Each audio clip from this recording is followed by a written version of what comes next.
क्या चिराग पासवान की पार्टी लोक जनशक्ति पार्टी रामविलास का अस्तित्व अब खतरे में है? जी हां, ये सवाल यूं ही नहीं उठ रहे हैं। चिराग पासवान का बीते कई दिनों से जो रुख रहा है एनडीए से अलग, यानी इंडिया गठबंधन के सुर से सुर मिलाते हुए, इसको देखते हुए भारतीय जनता पार्टी ने भी बिहार की सियासत में एक नए दलित चेहरे की तलाश करनी शुरू कर दी है। वो तलाश खत्म होती है चाचा पशुपति पारस पर जाकर। जी हां, दिलीप जायसवाल बीते दिनों मुलाकात करने पहुंचते हैं। उसके बाद से पशुपति पारस की मुलाकात गृह मंत्री अमित शाह से होती है और कल जो बयान आता है पशुपति पारस का कि वक्त आने पर हम बताएंगे, यानी वक्त क्या विधानसभा चुनाव का इंतजार किया जा रहा है। आखिर चिराग पासवान के बयानों से एनडीए में हड़कंप क्यों मच गया है और क्या अब चिराग पासवान खुद एनडीए से बाहर हो जाएंगे या फिर भारतीय जनता पार्टी उन्हीं की पार्टी को तोड़कर अब बिहार की सियासत में एक नए गठबंधन को जन्म देगी? क्या बिहार की सियासत में अब फिर से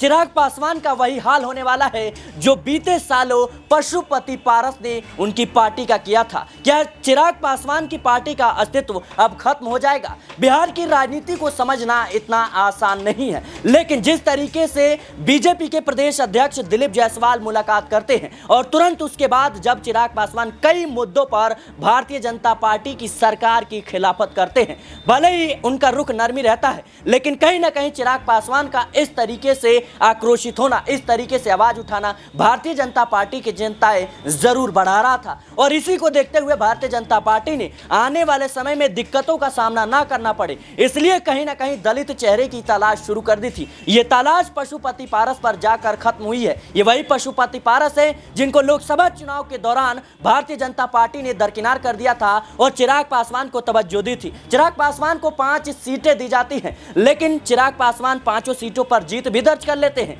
लेकिन पशुपति पारस को एक भी सीट नहीं दी जाती है और नाराज पशुपति पारस केंद्रीय मंत्री पद से इस्तीफा दे देते हैं। इसका कोई भी प्रभाव देखने को नहीं मिलता है, क्योंकि भारतीय जनता पार्टी इस बात को बखूबी समझती थी कि चिराग पासवान के साथ रामविलास पासवान की हमदर्दी जुड़ी हुई है। वो उनके पिता हैं और वोट बैंक में कहीं ना कहीं कब्जा किया जा सकता है। पासवान और दलित समुदाय का वोट भारतीय जनता पार्टी यानी एनडीए गठबंधन को मिल सकता है।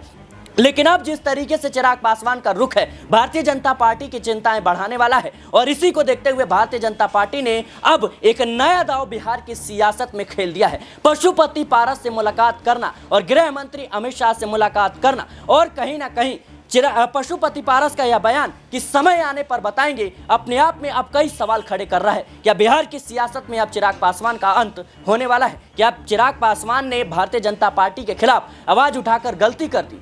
फिलहाल इस मुद्दे पर आपकी क्या राय है, हमें कमेंट बॉक्स में जरूर बताएं। देश और दुनिया की तमाम खबरों के लिए बने रहें नेक्स्ट 10 पॉलिटिकल बाइट के साथ।